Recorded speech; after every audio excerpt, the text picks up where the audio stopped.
Are you ready? All right, here we go. Let's read.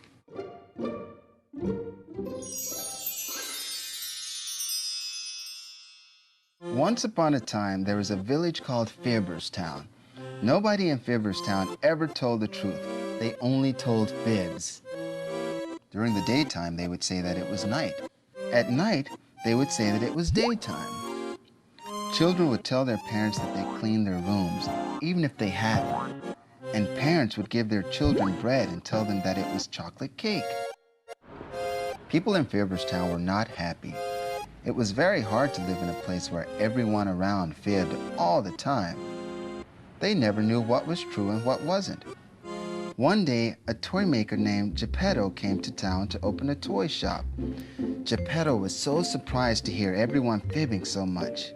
He knew that the people in Fibberstown would be much happier if they learned how to tell the truth. That way, they would be able to believe everything that the other people told them. Geppetto knew he had to help. So Geppetto got to work in his toy shop. He worked and worked until he made the perfect toy. It was a puppet named Pinocchio. Pinocchio looked like other puppets. His arms and legs were made out of wood, his face painted with bright colors. But Pinocchio was special. Geppetto sprinkled some special magic powder on it to give it a secret special power. Then he made some more Pinocchio puppets. Geppetto wanted to help the people in Fibberstown learn that telling fibs was not very nice, and the Pinocchio puppet's special power would help. You see, whenever someone held one of them and told a fib, the Pinocchio's puppet nose would grow. The next day, Geppetto put the Pinocchio puppets on the shelf, and the children started coming. The first people in the store were a little girl and her mommy. The little girl grabbed the Pinocchio puppet off the shelf and said, "I'm smaller than this puppet."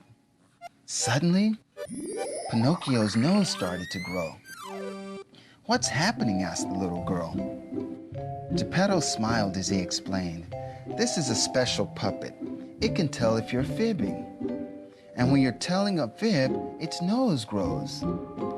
"Really?" asked the little girl. "Yes," said Geppetto. "Why don't you try saying something that's true and see what happens?" So the girl held up the Pinocchio puppet and said, "I'm bigger than this puppet." Suddenly, Pinocchio's nose went back to its normal size. "It worked," cheered the little girl. "When I told the truth, its nose went back to its regular size." The girl's mommy wanted to try too, so she picked up the Pinocchio puppet and said, "The sky is yellow." Suddenly, Pinocchio's nose started to grow again. Then the mommy said, "The sky is blue," and Pinocchio's nose went back to its regular size. Wow! "You know, I'm happy that this puppet is making me tell the truth," said the mommy. "It's a good feeling to know that people can believe what you're saying."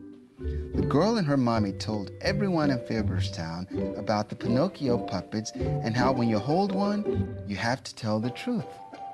Soon, everyone was coming to Geppetto's store to buy one. Geppetto couldn't believe what he was seeing. Everyone was carrying a Pinocchio puppet, and they were all telling the truth. During the daytime, they said it was daytime. At night, they said it was night. Children only told their parents they cleaned their rooms when they had. And when parents said that they were giving their children chocolate cake, it was actually chocolate cake. Everyone was much happier now. They were so thankful that Geppetto and his Pinocchio puppets had taught them all about telling the truth. They even changed the name of their town from Fibberstown to Truth Town. Everyone loved telling the truth, and they loved knowing that everything they were hearing was also telling the truth. And the people in Truth Town lived happily ever after. The end. Good job, Noel.